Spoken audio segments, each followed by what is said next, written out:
The history of London struggling knife crime is there's two important factors to take into account. Firstly, as big cities go, and London is very big, our unofficial population is 10 million. It's a very, very big city.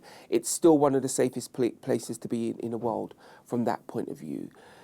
But if you live in particular communities, it's very, very dangerous. So that needs to be taken into account. And the other thing is, when Sadiq Khan ran for mayor the first time, he made a very big play about reducing stop and search.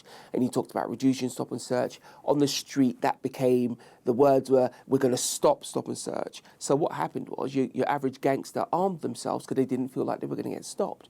And then young people became afraid and armed themselves in response to that. And then the number of weapons on the streets of London skyrocketed, as well as the deaths. Since Sadiq Khan has been mayor, we've had 2 record years for teenage homicide, 2 record years in a row. And I believe it's because of his stance on stop and search and generally on policing. Some would argue that that's improving now, but of course lockdown did an awful lot to bring those figures down.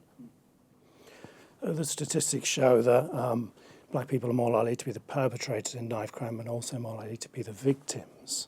Do you think as a society we're reluctant to kind of face this issue head on, and how do you think we can tackle it?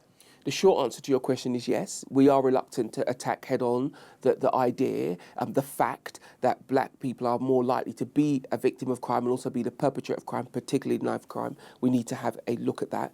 As a black teenager, you're 13 times more likely to be murdered than your white counterpart. That's a real statistic that we should face. Speaking to the new Metropolitan Commissioner, Sir Mark Rowley, he is very keen to face that, and I'm quite impressed with his desire to grasp quite a thorny issue. I think it's made thorny because whenever the police address anything like they're accused of racism, people talk about disproportionality. But I always point to the fact the real disproportionality is the amount of young black teenagers who are stabbed to death. That should be our focus. So I think as a community in London now, because of the Commissioner, we are approaching the point where we will have a realistic conversation. There's members of the community as well who see this as an emergency and want to have that conversation. I think there's a changing dynamic and we might actually get there. I think there's a number of things we could do. If I was to rank the top sort of 3 or 4 things we could do, firstly would be support the police to do their job.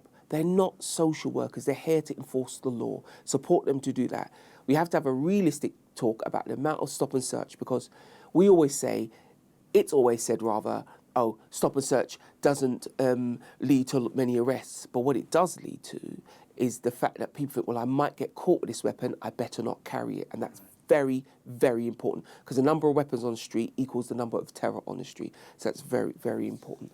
The other piece as well is about what are we doing for our youngsters in general, but black youngsters in particular, also their family. Their family needs to be part of this conversation. Parents need to be part of this conversation. We need to say to black Londoners, you know, you're as valued and equal as anybody else. Here's the opportunities this country, this city has to offer. You know, get involved. We can't make people successful. We mustn't give people any more than we'll give anybody else, but we can signpost black teenagers, because there is a great thing around, for instance, unemployment. Black teenagers' rate of unemployment is significantly higher. Sorry, when I say black teenagers, I mean younger black people.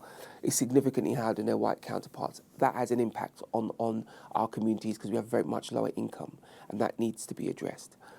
And I think the fourth thing I'd say is we need to make sure that London feels safe. Is it clean? Is there appropriate lighting? How welcome we are to tourists? How many bobbies do you see on the beat? What are we doing about antisocial behaviour? All these low-level, you know, sometimes when you look at knife crime, may feel slightly unimportant. They're actually very important to the general level of safety in London, because how people feel is how they behave. London statistically is safe. People don't feel safe, so they behave like they're unsafe.